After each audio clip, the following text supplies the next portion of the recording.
this is an iHeart podcast. Guaranteed human. With no fees or minimums on checking accounts, it's no wonder that Capital One Bank Guy is so passionate about banking with Capital One. If he were here, he wouldn't just tell you about no fees or minimums. He'd also tell you about how Capital One cafes are open 7 days a week to assist with your banking needs. Yep, even on weekends. It's pretty much all he talks about, in a good way. What's in your wallet? Terms apply. See CapitalOne.com/bankguy. Capital One N.A., member FDIC. Work can be a little weird. Cringy training seminars, coworkers who won't stop talking about their plant, forgetting the mute button at an inopportune moment. We have to deal with a lot on any given workday. Sometimes it can feel hard to thrive and move forward in your career. Well, that's where LinkedIn comes in. LinkedIn helps you get ideas and insights from experts in your field, connect with people professionally, grow your network, and access tools designed to help you find the right fit for your next role. Whether you're just getting started, figuring out your next move, or looking to accelerate your career, LinkedIn is built to support you at every stage, because LinkedIn is the network that works for you. Visit linkedin.com/knowstuff to learn more. Welcome to Stuff You Should Know from HowStuffWorks.com.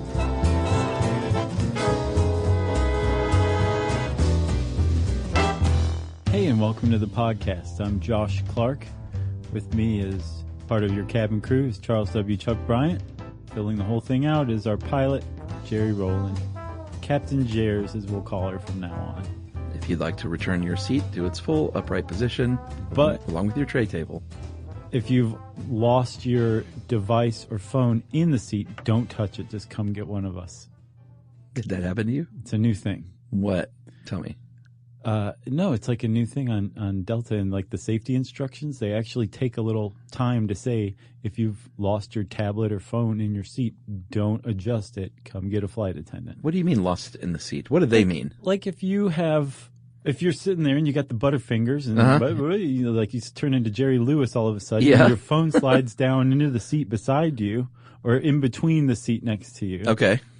Your phone is in grave danger if you adjust your seat back upright again. Oh, like they say, get a flight attendant because they now have additional skills in their repertoire to get your tablet or phone out safely. So at some point a memo went out to these airlines that said, we're breaking cell phones because people are like, well, maybe if I just throw my seat up, it'll pop out. Sure, it'll shoot right out. Like I pressed rewind on life. Weird. Anyway, this is stuff you should know. I thought this was pretty interesting, actually, and it gave me even more of an appreciation for flight attendants than I had already gained over my years. Yeah, because if you're one of those putzes who's mean to flight attendants, get off the plane. You're a jerk. Yep. Shouldn't be mean to people anyway. Like everybody's walking around carrying their own burden that you're totally unaware of. Mm-hmm. And if you're mean to somebody, it usually is because you're not getting what you want right then. Yeah. So if everybody can just calm down and be nice to each other, that's great. But be extra nice to the flight attendants. And if you don't agree with me now, I guarantee you'll agree with us at the end of the podcast. And even in our own article here, there was a interview with a flight attendant. A couple of them, but one of them one of these vets said, back in the day, everyone was all excited when they flew. Yeah. They were going someplace fun. Now everyone's crabby. Yeah, but she makes a really great point. Why? She says it's because this is all post 9/11, that the added layers of security that they've put onto getting from your car onto the plane increases stress so much that you're exhausted by the time you get onto the plane, and flying has become a chore, a task. Plus, I don't buy it. The seats have gotten way smaller. I do buy that. The legroom's gotten smaller. And yeah, I think that it's just kind of become more of like let's get from point A to point B. Yeah, taking your shoes off, taking your laptop out, it's about all the extra security. No big deal. That's what I say. Did I tell you I've gotten kind of on board your train about taking your shoes off on a flight? Oh, to not do it? Yeah. Good. So every once in a while I'll just be like, to hell with that. I don't care. I'm taking my shoes off. I know my feet don't stink. Right. But I understand that there's people like you out there who are deeply offended by that kind of thing. So I typically do leave them on unless my dogs are just yapping so loud I can't ignore it. But it's pretty rare these days. I think my deal with that is you can't count on everyone's feet to not stink. Right. And I think plenty of people are like, I don't care. That their feet stink? Yeah. Yeah, that's pretty rotten. I just want to be comfy. That's pretty rotten. But we live in something called society. There are rules. But getting back to the new regulations, which is pretty much laptop out, shoes off. I mean, you still had to go through the line just like before, you know? Yeah, it feels different to me. Yeah. It does. Different as in more time consuming? Yeah, much more stressful. Like it's not an event like it was. It definitely used to be an event in a person's life to go on an airplane. Well, do you have a different feeling when you go on vacation compared to work travel? As far as the airport goes? Yeah, and how you feel about it? Zero. Same? Yep. Same stress? Yes. Well, a lot of it, to be fair, is in my head. Yeah. To me, pretty much the worst thing that can happen to you is missing your airplane. I don't even want to imagine what happens when you miss your airplane. Yeah. Yumi's like, it's not that bad. Sure. As a matter of fact, she's kind of entertained, like purposefully making us miss. Oh, your own version of cognitive behavioral exposure therapy. Right. But I don't want to miss it. So I generate my own stress in a large part. But it does seem like much more of a process than it was before. Okay. How about you? You're fine with it? Yeah, I mean, it's no big deal. It's just shoes and a laptop. Yeah. 2 bits. But it does seem like, and I read this travel and leisure article about flight attendants, where the author was saying, or I think she was quoting a flight attendant who was saying, like, we've all kind of decided as a group that we're fine with just getting on an airplane and getting to where we're going, and it doesn't have to be this luxury experience. Right. And as a result, the price of an airline ticket has come down dramatically compared to the golden age of flying. Oh, yes. yeah, but then it has gone back up since it was pretty cheap. Yeah, but relative to, say, average income, it's, I think, much less than it was in, say, like the 60s. Right. But in the 60s, they were cutting like cuts of meat on a cart in front of you. I'm not kidding. There was a carving station that they would move. I'm not kidding. I've seen pictures of it. I believe it. I think it's funny that that's the definition of fancy, is a carving station. It really is. I mean, it is. The guy had the hat and everything. Yeah. Well, you and my extended family agree on that. But it's true. And all of us take our shoes off while we eat our carved meat. But there used to be that. There were like piano lounges in first class lounge. Like it was an event to do it. But the fact that it's gone is because we've all said, no, we want to be able to travel for less cost. Right. With fewer frills. Yeah. I just kind of want to get there. I'm with you there. Yeah. If that's what you think. Or I'm with the airline industry.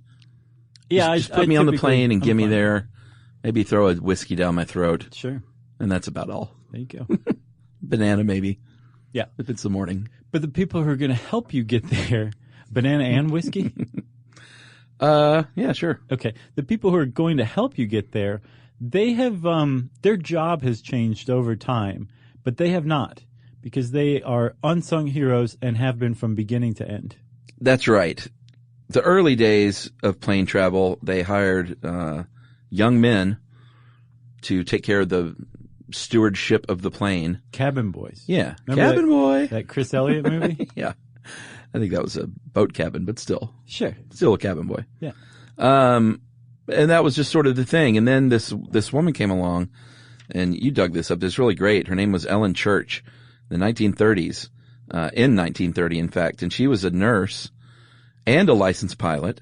So she had it going on. Mm-hmm. And she said, you know what? I have an idea, Boeing Air Transport, who would become United Airlines. Why don't you hire 8 women to take care of you on your flight for 3 months and just see how that goes? And it went great. And they said, I think we're onto something here. Yeah. She actually pitched the idea because at first the execs were like, no, that's a stupid idea. This is no place for women. Yeah. And she said, well, get this. How is a man going to say that he can't fly because he's afraid of flying if he knows there's a woman up there flying around? Mm-hmm. And they're like, actually, that's pretty good psychology. So they took her up on it, and it became, a thing from that moment on. But before her, I have to say, if we're talking gender non-specific flight attendants, yes, a man had her beat by 18 years. A German man named Heinrich Kubis, who was the world's first flight attendant and he worked Zeppelins, including the Graf Zeppelin and the Hindenburg. Really? Yeah. Did he die on the Hindenburg? No, he lived. Oh, wow. Very few people died on the Hindenburg. I think they were mostly on the ground, remember? I don't remember. Because the hydrogen burned up. Uh-huh. And the people who died were ones who jumped. That's what it was. Is that it? Mm-hmm. Did we do a show on that? We've talked about it before. Yeah? Yeah, on one of our many, many, many short-lived video series. Oh, right. Of course.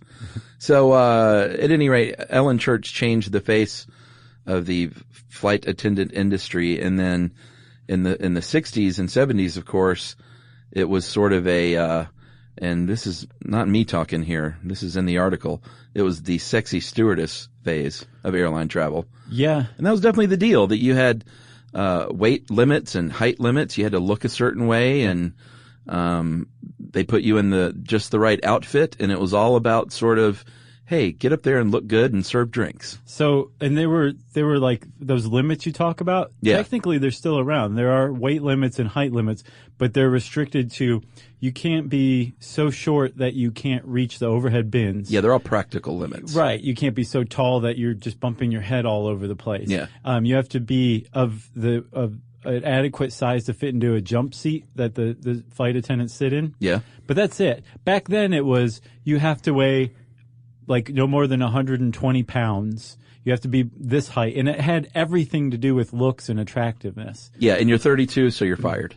Yeah, that was the thing. Like very early on, I think in the 50s, I think in the 1950s, airlines started instituting age restrictions where once you got to age 32, you were no longer eligible to be a flight attendant. You might have a job down on the ground, but you couldn't be a flight attendant anymore because you were too old, according to them. Plus, also, you couldn't be married. Or have kids. Right. Yeah. It's very restrictive back in the day. Also, maybe the most sexist industry that's ever existed. And, of course, that's airline dependent. It's not like there was a federal regulation. Right. You know? Yeah. So it all depended. But you need a high school diploma at the very least these days, but they're very competitive jobs to get. Gone are the days where you can just waltz in there with a headshot and get a job as a flight attendant. A lot of people want these gigs. Mm-hmm. And so if you have a college degree, then you definitely have a leg up these days. Definitely. But it's always been pretty competitive. Supposedly in 2006, Delta announced that they had 1,000 openings and got like 100,000 applications. Yeah. But it's always been like really competitive because from the beginning it was viewed as like really glamorous. In the beginning. In the beginning, for yeah, sure. I don't know about from the beginning. So, because it's been a really competitive career, Chuck, and because the airlines were run by like men who were decided that they owned their flight attendants mm-hmm. because they ran the airlines, there was in that 60s, the swinging 60s era of that sexy stewardess thing you were talking about, like they were a major draw for airlines. Sure. And the airlines like advertised them as such. So I found something. This is in that Travel and Leisure article I found. You ready for this? I am. This is going to knock your socks off. I purposefully didn't send this to you because you wanted my socks to be on the floor. So National Airlines in the 60s had an advertisement where they had flight attendants, Debbie, Cheryl, and Karen, and they cooed, "Fly me." They also had an alternate slogan, "I'm going to fly you like you've never been flown before." And these are print ads? Yeah. Okay. Continental, Continental's was lame. Braniff had one. Their advertising said, "Does your wife know you're flying with us?" Yeah. Yeah. Pacific Southwest said, "You want an aisle seat because all of our flight attendants have mini skirts and sometimes they drop stuff," basically. And then get this, Eastern Airlines gave out little black books to their male passengers. Oh, wow. So they could get the numbers of the stewardesses, the flight attendants at the time. And then Qantas had a slogan, ever seen a tickle fight? Crazy. You're right. Yes. That's basically the sentiment behind it. And so you've got the airlines advertising this, and then the flight attendants unions are fighting this stuff tooth and nail to be treated in a dignified manner and not be fired because you weigh 122 pounds. Right. Which, it's just crazy. This is the way that it was back then. Yeah. You show up for work and it's like, hey, honey, get on the scale. And when's your birthday again? Yeah. Terrible. You kind of went to a Bill Clinton there. Sounded a little Bill Clinton-y. I thought it sounded like W. All right. Well, let's take a break then and work on our presidential accents. And we'll come back and talk about post 9/11 flying.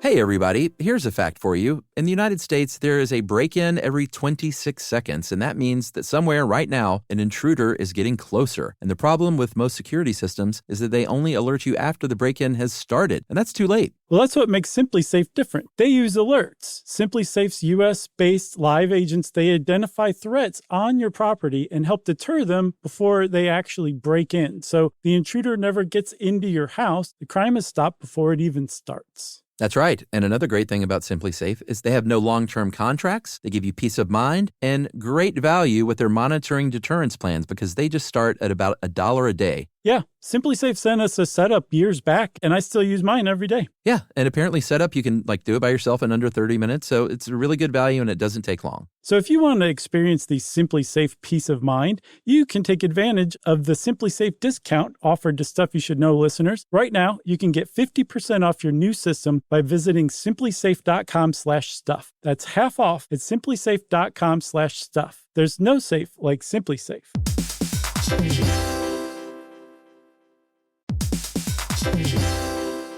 Work can be a little weird. One minute you're in a meeting that could have been an email. The next you're trying to decode corporate jargon that somehow means nothing. And don't even get us started on the quick sync that turns into a 45-minute deep dive. Yeah, well, the truth is figuring out your career isn't always straightforward. Whether you're trying to grow, pivot, or just stay relevant, it can feel like you're navigating it all on your own. Well, that's where LinkedIn comes in. That's right. LinkedIn can help you grow your career, helping you confidently navigate your path with insights, ideas, and inspiration from your professional community. You can stay up to date with the latest trends in your field, connect with people who get it, and discover opportunities tailored to your goals, your experience, and what actually matters to you. Whether you're looking for something new or just trying to grow where you are, LinkedIn gives you the tools and connections to move forward with confidence. Because LinkedIn is the network that works for you. Visit linkedin.com/knowstuff to learn more.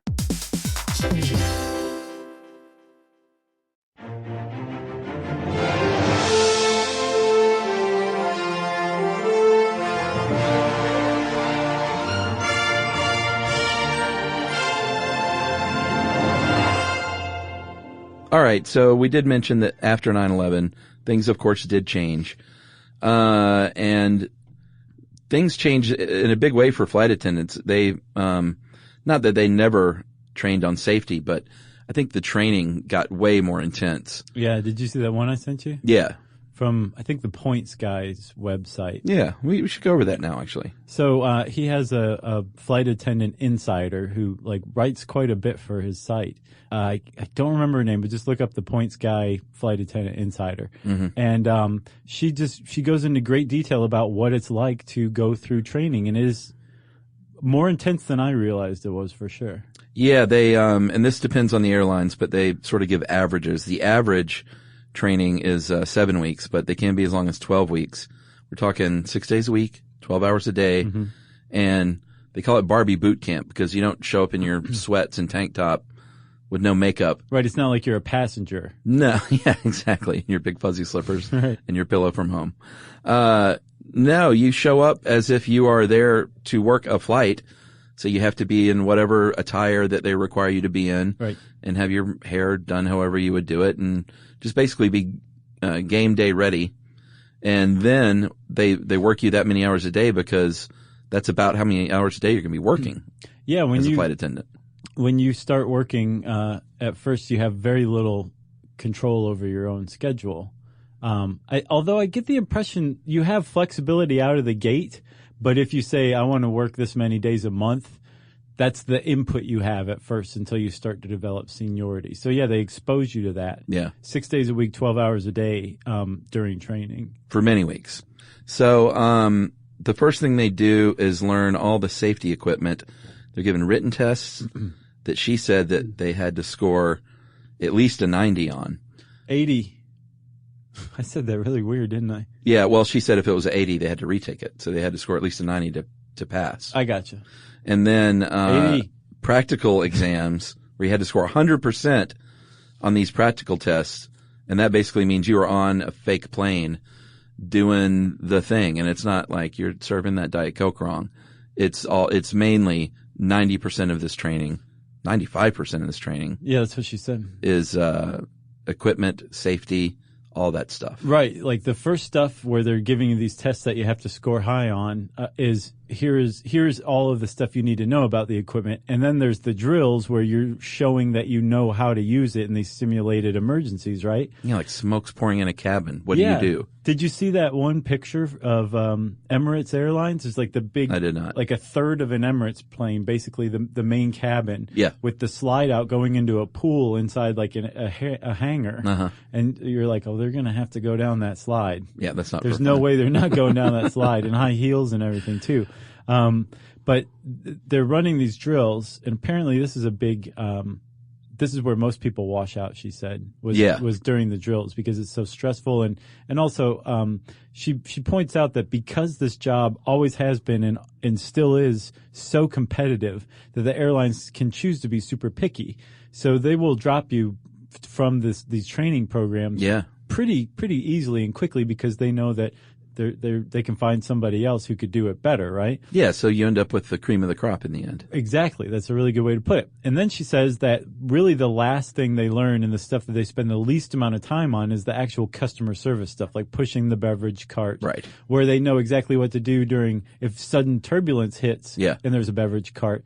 They are taught less how to pour that Diet Coke or whatever. I think I could do that. The pouring the stuff? I would get so stressed out. The whole thing, like I've seen it enough now. We travel enough for work where if like a flight attendant was like, oh, my ankle, I could throw on the vest and run beverage service. You'd be like, step aside. I've got this. Like I know exactly how they're doing it. I'm paying attention. Would you splint the person's ankle first and then take over beverage service? I would splint the ankle and then I would get up. Do you want peanuts, pretzels, or a Biscoff cookie? Yep. What kind of drink you want? Can't serve peanuts anymore. No. Sure you can. I had peanuts the other day. What? Yeah. You had peanuts on a flight? Yeah. I think they don't serve peanuts if someone's allergic, but I don't think they banned peanuts. It was my impression they have just stopped. I've been on so many flights where they're like, well, we've got peanuts, but you can't have them because 13E is allergic. And everybody's like, oh. Now they have almonds. Yeah, they did have almonds on a Delta flight the other day. That was on. They're delicious. You had peanuts on a flight. That's like a coelacanth. And then I'm a sucker for those Delta cookies, though. Are you? I have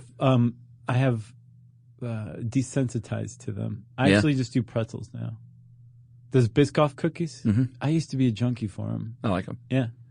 I mean, it's just a little, cinnamon? A little treat in the air. A little shortbread something or other? It's like the gingerbread kind Gingerbread? but it's called speculoos. Ew. Which is the worst name for a dessert treat on the planet. It says that on the package? Speculoos. It's like, that's the original Dutch name for that. Interesting. I'll tell you where the money is, Chuck. Where's that? I don't remember what airline it is, but they have this Dutch treat.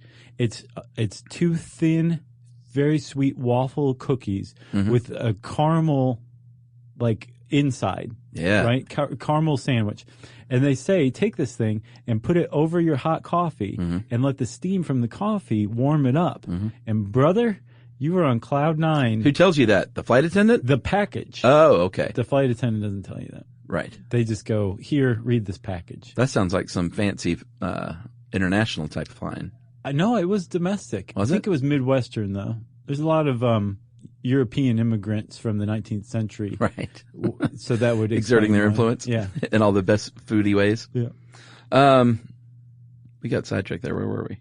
Well, we were talking about how difficult the training actually is. Yeah, and that's sort of the long and short of it. I mean, it's long, it's sort of grueling, and at the very end is when you learn she said that you learn that 5% of time you spend is what you end up doing 99% of the time. Right.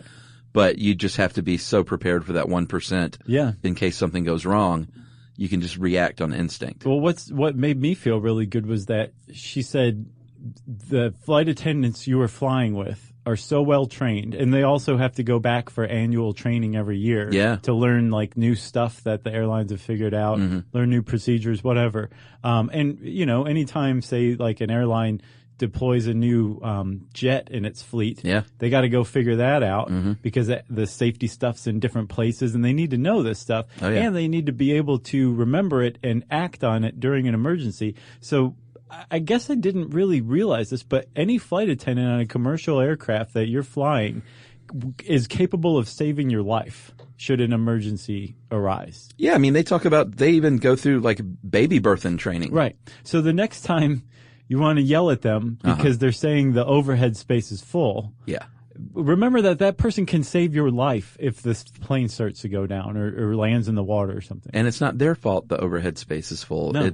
It's all the people who put their bag up and then walk to the back of the plane. Are you talking about the worst people on earth? The worst people on earth. And they took their shoes off as they were walking back. Oh, man. Why did people do that? I don't know, but I was on a flight the other day, and I've never seen overhead space more screwed up by just a handful of people who did that. It was crazy. Like, toward the end, people who were sitting in, like, the first, 5 rows after first class we're having to go to the back of the plane, and you're just like watching them like, oh man, you poor person, as you're walking off the plane, and they're just sitting there waiting to get their bag. Yeah.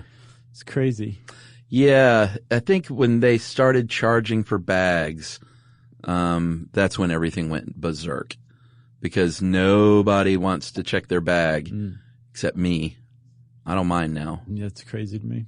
Yeah. I've never lost a bag, so I don't mind. I don't have to sweat it. I mean, if I'm just going on a work trip, I don't even have my roller bag anymore. I have and I will buzz market them all day, my Red Ox. Oh, really? Yeah, my Red Ox shoulder bag. Yeah. The thing is great, and I can fit everything in there. But if I'm going on like a vacation, and I know you think it's heresy, but I will check that bag and relax my day away. I'm not trying to yuck your yum here. Yeah. If you want to check your bag, that's fine. Or gate check it. That's the good deal, because you don't have to pay there. Okay, I have no problem with gate checking it at the plane, so it's just stowed in a handy manner, so you just walk off and they hand it to you. That's fine. But there are very few things that you can do that is a bigger waste of time than standing around waiting for your bag to make it to the bag carousel. I hate doing that, especially when you're ready for vacation to start. Yeah, I don't mind, because most airports, my bag's cruising around that thing by the time I get to baggage. Oh, yeah? Yeah, for me. Okay. And that's just because I don't know. I don't like having to mess with fighting a bag, a suitcase on a plane. Yeah. I don't like contributing to that whole process. Sure. Much less being a business traveler. Like you see those dudes that have the roller bag with the big bag on top of that and then a backpack. You're like, dude, that's like, you've got three pieces of luggage. Yep. Need to merge them. All right, but this is not about just us complaining about traveling. No, all the flight attendants are like, get back to the flight attendants. Get back to us. So customer service, it is the goal of the flight attendant to keep you happy as possible. But also, they don't have to indulge you once you have passed the point of sobriety or just jerkness. They don't deal with that stuff anymore. Like, they will stop boarding the plane if you are drunk before you get on and have you escorted off. It's serious business now. Yep. You shouldn't get on a plane if you're loaded. No. Time was they would get you loaded on the plane. Right. Now they don't mess with that. But they're long days. So like we said, 12-hour days. They are, if you're new, like you said earlier, they don't have a ton of control over their schedule. So you're going to be working a lot of weekends. Everybody's going to be working some weekends. You're going to be doing overnight trips, spending the night in cities, and that can sometimes be fun if you put a positive spin on it. Sure. Or it can be a big drag. Yeah.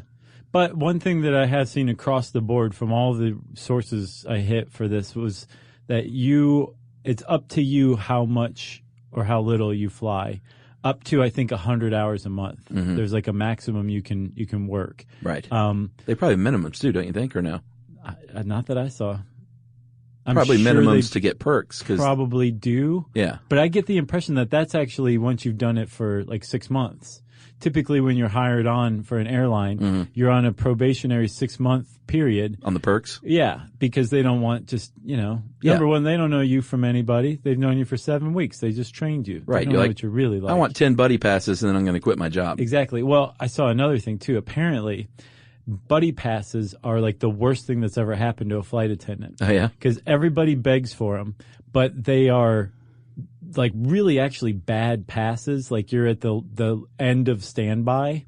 And if you give the buddy pass to your friend and they start yelling at the gate agent, you get in trouble because it was your buddy pass that was being used. You might even have your perks revoked because your friend was a jerk to the gate attendant, and everybody's always asking you for them. So a lot of people just don't even touch the buddy pass perk. That's like if you're a country club member, you're responsible for the behavior of your guests. Right. Now, not that I would know. There are other perks.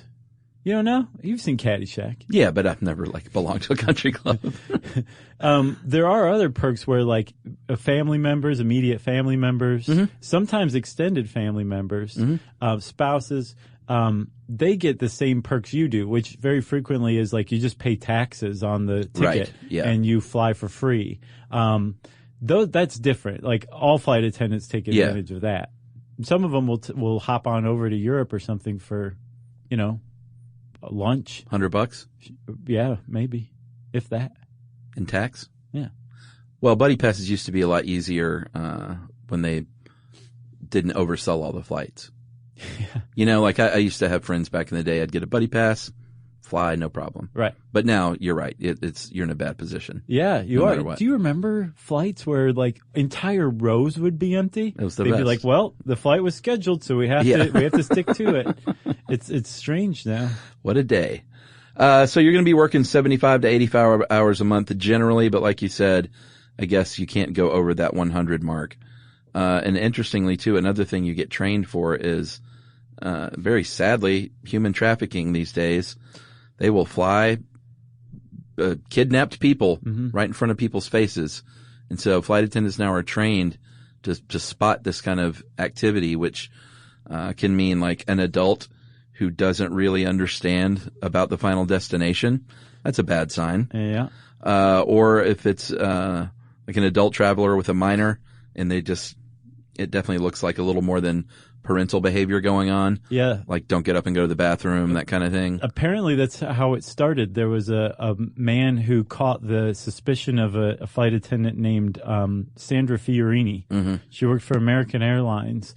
She noticed that like a late 18-year-old teenager age guy who was had an infant that still had the umbilical cord attached. And like a bottle of milk in his pocket and a couple of diapers stuffed in his pocket, his other pocket. So like this baby was stolen or bought or something. Yeah. And she started looking into it and found out that this was actually a big deal, and teamed up with a woman named Deborah Sigmund who founded Innocence at Risk.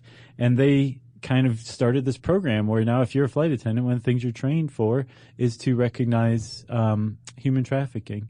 And they actually, a bunch of flight attendants volunteered at the last Super Bowl to look for human trafficking, because apparently the Super Bowl is like also the Super Bowl of prostitution and human trafficking in the world every year. So flight attendants went to the Super Bowl and volunteered to kind of like keep tabs on things and call out people they thought were human trafficked. You mean the big game? Yeah. Yeah. Somebody wrote in and said, you can call it Super Bowl. Sure. They can't do anything. Yeah, you can't like advertise anything using those words. Right. I don't think. We can't sell our Super Bowl bobbleheads that we have a box full of. It's too bad. It was a poor investment. Should we take our final break here? Yeah. All right, let's do that. We'll talk a little bit more about some of the perks and drawbacks right after this.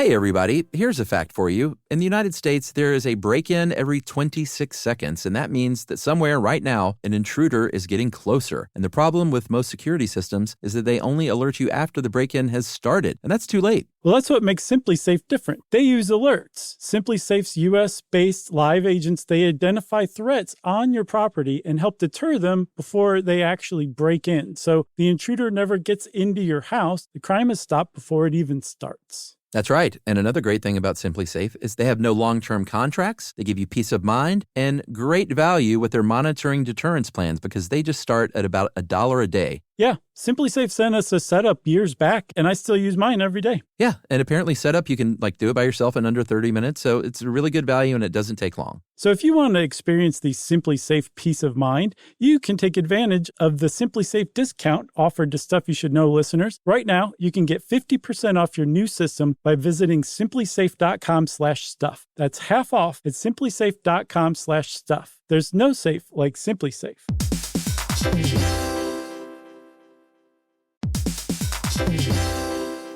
Work can be a little weird. One minute you're in a meeting that could have been an email. The next you're trying to decode corporate jargon that somehow means nothing. And don't even get us started on the quick sync that turns into a 45-minute deep dive. Yeah, well, the truth is figuring out your career isn't always straightforward. Whether you're trying to grow, pivot, or just stay relevant, it can feel like you're navigating it all on your own. Well, that's where LinkedIn comes in. That's right. LinkedIn can help you grow your career, helping you confidently navigate your path with insights, ideas, and inspiration from your professional community. You can stay up to date with the latest trends in your field, connect with people who get it, and discover opportunities tailored to your goals, your experience, and what actually matters to you. Whether you're looking for something new or just trying to grow where you are, LinkedIn gives you the tools and connections to move forward with confidence. Because LinkedIn is the network that works for you. Visit linkedin.com/knowstuff to learn more.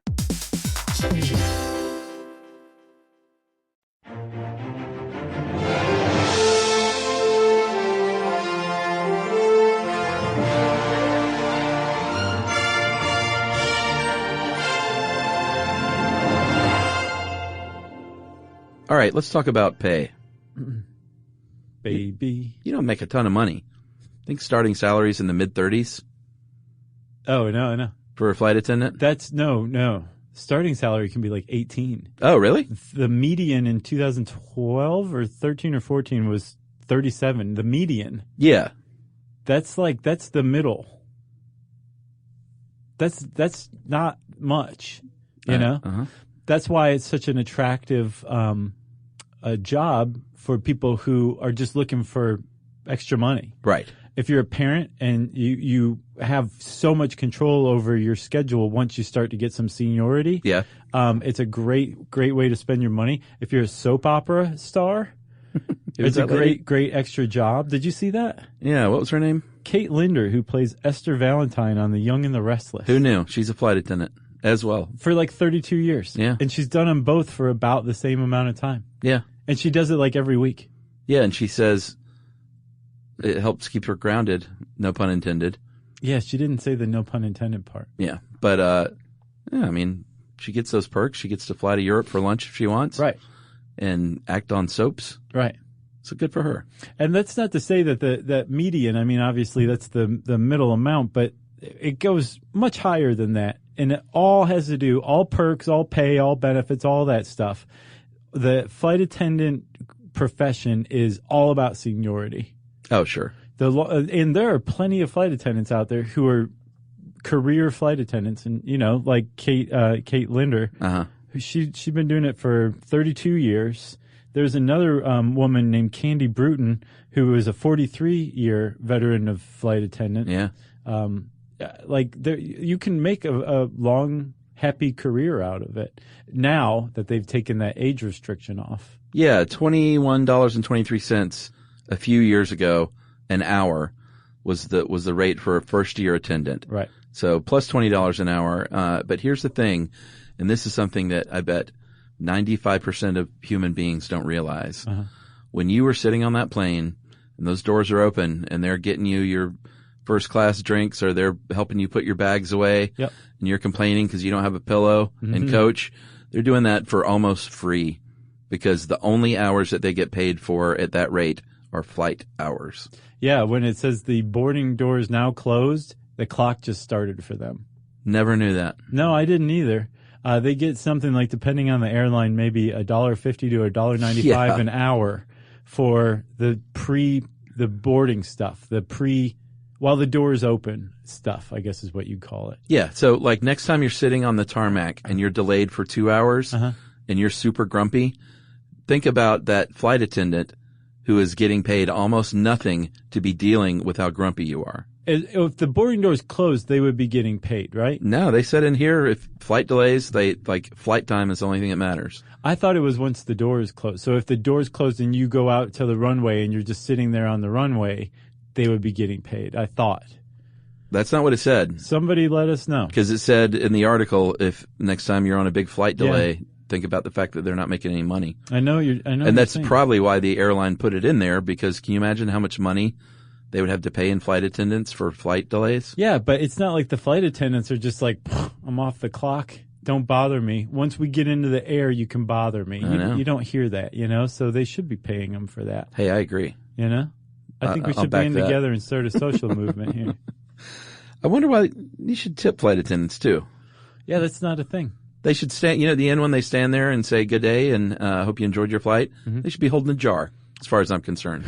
Just shaking it? Yeah, throw $5 in there on your way out. Bye-bye. I think that'd be great. You remember Tina Mucklow, the hero of the D.B. Cooper heist? Yeah. He tried to give her $10,000, $20,000, and she said, no tipping allowed. That's right. What a hero. And quite often, flight attendants are the heroes on many flights, whether it is dealing with literally a terrorist and trying to manage that situation bravely, or, God forbid, some sort of incident in the air with, like with the plane itself. But at the very least, those jerks on planes that think they can just talk to people however they want. Yeah. They got to put up with a lot in a very cramped space. Very early on in flight attendant history, I don't know if we said or not, you said that Ellen Church was a registered nurse, but that was par for the course for early flight attendants. They had to be registered nurses. Makes sense. There was one named Nellie Granger who was a TWA flight attendant, and she was on a flight going to Pittsburgh, I believe, in 1936, and it crashed. And she pulled a couple of passengers to safety and made it down the mountain to get help, and went back up with the rescuers to help minister to the two injured passengers whose lives she saved. And she got 30 cents an hour. She got a trip to the Indies with her aunt. That's nice. By TWA, yeah. I got a couple more things. Sure. There's some crazy stuff that flight attendants have seen. The one that gets me, though, is dead bodies on planes that are purposefully brought onto planes. Not people who die. Yeah. Apparently, Singapore Airlines has what's called a corpse closet on their planes to stow a passenger who might die midair. That's nice. They're in the minority there. I think they might be peculiar with that. But sometimes, because shipping a body is very expensive, it can run into the thousands and thousands of dollars. Yeah. Some people say, well, it'd be cheaper if I just bought a plane ticket or put my mother in a garment bag and just smuggle her body on board and took her where she's going to be buried myself. Yeah. That a guy got caught doing that in Miami. There was, in this Mental Floss article, there was the person who was interviewed said her roommate found a mother and a daughter trying to smuggle the dead father onto a flight just in a wheelchair, and said that he had the flu, but he was clearly dead and they had to stop the plane mid-flight. Wow. Maybe he did have the flu. No, he was dead. No, I mean, maybe that's how he died. Oh, maybe he previously had the flu? Yeah. It could have been like, there's a kernel of truth to what we just said. That's it. Oh, and don't order Diet Coke, because apparently it takes the longest to stop fizzing on a trolley. Okay? That's science. If you want to know more about flight attendants, just chat up a flight attendant. I'm sure they'd love to tell you some great stories. And in the meantime, it's time for listener mail. I'm going to call this PSA about the flu. Because we had someone, Courtney Harmuth, who's a Scotty, who says this. Hey guys, want to basically give you a PSA about how dangerous the flu can be. In 2012, was a healthy high school freshman, was suddenly stricken with a horrible digestive distress, chills, fever, coughing. After a week or so, my parents took me to the GP, and I was told to go to the hospital for observation and get an IV. What was supposed to be one night turned into a month. I'd contracted the swine flu. Oh my gosh. That first night, my vitals went crazy, and I ended up having to be kept in my local hospital for 2 weeks. During my stay, I developed pneumonia. As a complication, soon after that, fluid began to fill my lungs, and I had to be helicoptered to a larger hospital in Madison. She said being in the helicopter was pretty sweet, though. Oh, really? Yeah. Even though, I would think being sick in a helicopter would not be comfortable. I think she's a bright side person. Okay. For about 20 minutes, I was only taking in about 30% oxygen. My parents were told I could have brain damage or may even die. Upon my arrival to the larger hospital, I was immediately put into a medically induced coma for 11 days. Oh my God. I was finally taken out of my coma. I had atrophied and weighed a measly 95 pounds. At 12 years old, I had to relearn how to walk, write, and use basic motor skills. I am extremely lucky that I am completely recovered from the ordeal, did not suffer any long-term health effects, and now at 23 years old, I've thankfully not had the flu since. I tell this to everyone to say, please get vaccinated against the flu. The flu vaccine doesn't just protect you, but also your kids, parents, friends, and coworkers. Really love your show and want to thank you for doing such a great job about important and sometimes hilarious topics. That is our Wisconsinite fan, Courtney Harmuth. Thanks a lot, Courtney. Glad you made it through that one. That was pretty scary. Yeah, we said the flu could be dangerous. There you have it. Courtney just proved it, everybody. If you want to tell us a great story that is harrowing and amazing, we want to hear it. Or if you have a good flight attendant story, that's a good one too. You can tweet to us at SYSK Podcast or at Josh Clark. You can hang out with us on Facebook.com/Charles W. Chuck Bryant or /Stuff You Should Know. You can send us an email to stuffpodcast@howstuffworks.com. And as always, join us at our home on the web, stuffyoushouldknow.com. For more on this and thousands of other topics, visit howstuffworks.com.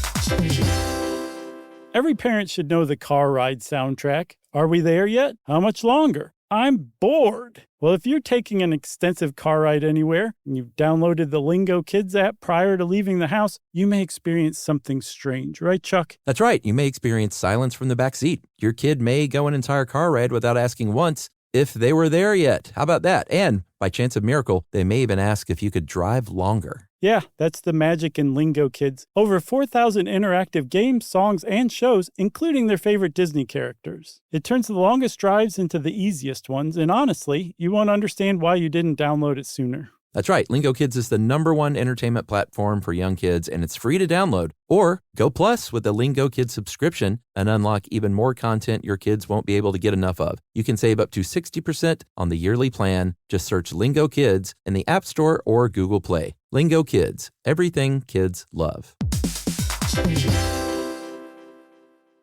You know, you could be adored by everyone and still completely ignored by your cat. Trust me, I know. But if you feed your cat Sheba, you can go from being ignored to truly adored in 12 days guaranteed or your money back. Sheba has a full menu of products, appetizers, entrees, treats, even a kitten's menu. It's so cute, so Sheba has a product for even the pickiest eater. Like Sheba Puree, it's made with bone broth, their chef-inspired flavors, it's got a smooth and creamy texture that cats love, and contains no corn, wheat, soy, or artificial flavors. It's food that your cat's gonna love. To learn more, check out Sheba.com. That's SHEBA.com. This is an iHeart podcast. Guaranteed human.